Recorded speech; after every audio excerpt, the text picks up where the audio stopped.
ये हजारों वर्षों की हमारी हिस्ट्री में रिफ्लेक्ट होता है।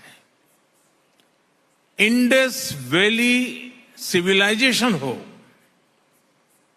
हजारों वर्ष पहले का वैदिक काल हो या उसके बाद का टाइम पीरियड, हर कालखंड में स्पोर्ट्स को या उसके बाद का टाइम पीरियड, हर कालखंड में स्पोर्ट्स को लेकर भारत की लेगेसी बहुत समृद्ध रही है। हमारे यहां हजारों साल पहले लिखे ग्रंथों में 64 विधाओं में पारंगत होने की बात कही जाती है। इनमें से अनेक विधाएं खेलों से जुड़ी हुई थी, जैसे horse riding, archery, swimming, wrestling. ऐसी अनेक स्किल्स को सीखने पर बल दिया जाता था। आर्चरी यानी धनुर्विद्या को सीखने के लिए तो पूरी एक धनुर्वेद संहिता ही लिखी गई थी।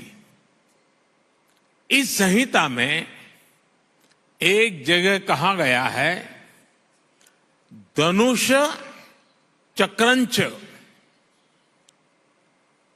कुतंच खड़गंच छुरी का गदा सप्तमम बाहु युद्धम शादेवम युद्धानि सप्तधा। यानी धनुर्विद्या से जुड़ी 7 प्रकार की स्किल्स आनी चाहिए, जिसमें धनुष बाण, चक्र, भाला यानी आज का जैवलिन थ्रो, तलवारबाजी, ड्रैगर, गदा और कुश्ती शामिल है। साथियों, स्पोर्ट्स की इस हजारों वर्ष पुरानी हमारी लेगेसी के अनेक साइंटिफिक एविडेंस है। जहां मुंबई में अभी हम हैं, वहां से करीब 900 किलोमीटर दूर कच्छ में यूनेस्को की वर्ल्ड हेरिटेज साइट है धौलावीरा। धौलावीरा 5000 साल से भी पहले एक बहुत बड़ा और समृद्ध पोर्ट सिटी हुआ करता था। इस प्राचीन शहर में अर्बन प्लानिंग के साथ साथ स्पोर्ट्स इंफ्रास्ट्रक्चर का भी एक शानदार मॉडल मिला है। खुदाई के दौरान यहां 2 स्टेडियम सामने आए हैं। इनमें से एक तो दुनिया का सबसे पुराना और उस समय का दुनिया का सबसे बड़ा स्टेडियम है। 5000 साल पुराने भारत के स्टेडियम में एक साथ 10,000 लोगों के बैठने की कैपेसिटी थी। भारत की एक और एंशियंट साइट राखीगढ़ी में भी स्पोर्ट्स से जुड़े स्ट्रक्चर्स की पहचान हुई है। भारत की ये विरासत पूरे विश्व की विरासत है। फ्रेंड्स, स्पोर्ट्स में कोई लूजर नहीं होता। स्पोर्ट्स में सिर्फ विनर्स और लर्नर्स होते हैं।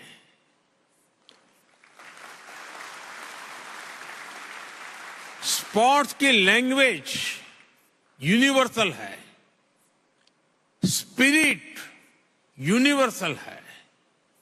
स्पोर्ट्स सिर्फ कंपटीशन नहीं है।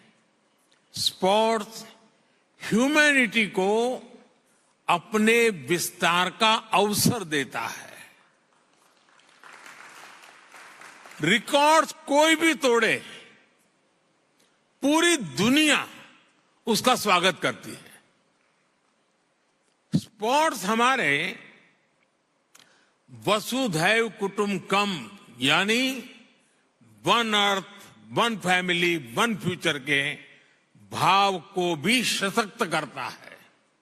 इसलिए हमारी सरकार हर स्तर पर खेल को बढ़ावा देने के लिए पूरी प्रतिबद्धता से काम कर रही है। खेलो India university games, Khelo India youth games, Khelo India winter games, member of parliament sports competition और जल्द आयोजित होने वाले खेलो इंडिया पैरा गेम्स इसके उदाहरण हैं। हम भारत में खेलों के विकास के लिए इंक्लूसिविटी और डाइवर्सिटी पर भी लगातार फोकस कर रहे हैं। फ्रेंड्स, स्पोर्ट्स को लेकर भारत के इसी फोकस के कारण आज भारत इंटरनेशनल इवेंट्स में शानदार प्रदर्शन कर रहा है। पिछले ओलंपिक्स में कई भारतीय एथलीट्स ने बेहतरीन प्रदर्शन किया। हाल में संपन्न हुए एशियन गेम्स में भारत ने हिस्टोरिकल परफॉर्मेंस दी है। उससे पहले हुए वर्ल्ड यूनिवर्सिटी गेम्स में भी हमारे यंग एथलीट ने नए रिकॉर्ड बनाए हैं। ये भारत में बदलते और तेजी से विकसित होते स्पोर्ट्स लैंडस्केप का संकेत है। साथियों, बीते वर्षों में भारत ने हर प्रकार के ग्लोबल स्पोर्ट्स टूर्नामेंट ऑर्गेनाइज करने के अपने सामर्थ्य को साबित किया है। हमने हाल ही में चेस ओलंपियाड का आयोजन किया, जिसमें विश्व के 186 देश शामिल हुए। हमने football under 17 women's world cup, men's hockey world cup, women's world boxing championship और शूटिंग वर्ल्ड कप की भी मेजबानी की।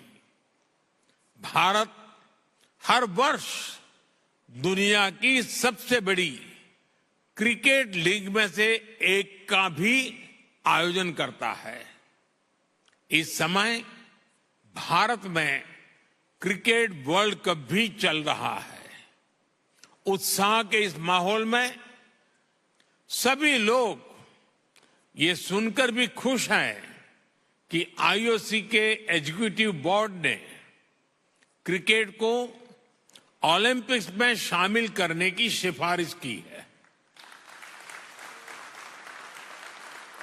हमें उम्मीद है इस बारे में जल्द ही हमें कोई पॉजिटिव न्यूज सुनने को मिलेगा। साथियों, ग्लोबल इवेंट्स का आयोजन हमारे लिए दुनिया भर के देशों के स्वागत का मौका होता है। तेजी से बढ़ती इकोनॉमी और अपने वेल डेवलप्ड इंफ्रास्ट्रक्चर के कारण बड़े ग्लोबल इवेंट्स के लिए भारत तैयार है। ये दुनिया ने भारत की G20 प्रेसिडेंसी के दौरान भी देखा है। देश भर के 60 से अधिक शहरों में हमने इवेंट्स ऑर्गेनाइज किए हैं। ये लॉजिस्टिक्स से लेकर हर प्रकार की हमारी ऑर्गेनाइजिंग कैपेसिटी का प्रमाण है। इसलिए आज मैं आप सबके सामने 140 करोड़ भारतवासियों की भावना जरूर रखना चाहूंगा। T29 में होने जा रहे यूथ ओलंपिक्स की मेजबानी करने को भी इच्छुक है।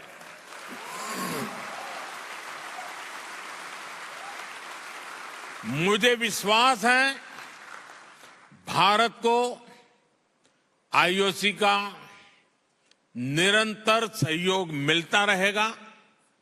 फ्रेंड, स्पोर्ट्स सिर्फ मेडल जीतने का नहीं बल्कि दिलों को जीतने का माध्यम है। स्पोर्ट्स सबका है, सबके लिए है।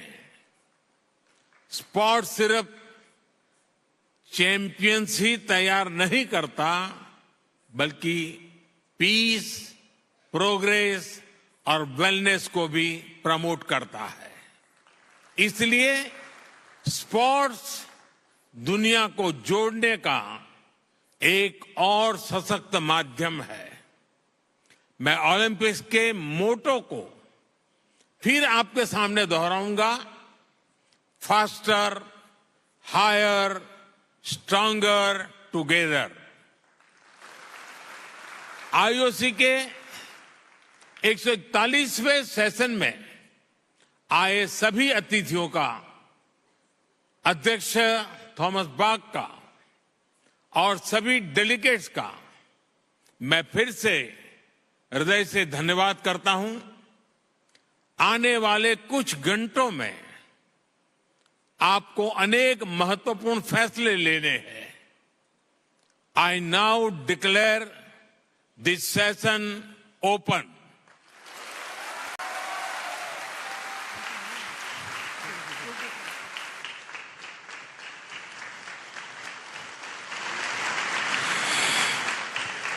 Thank you, Honorable Prime Minister, for your inspiring address.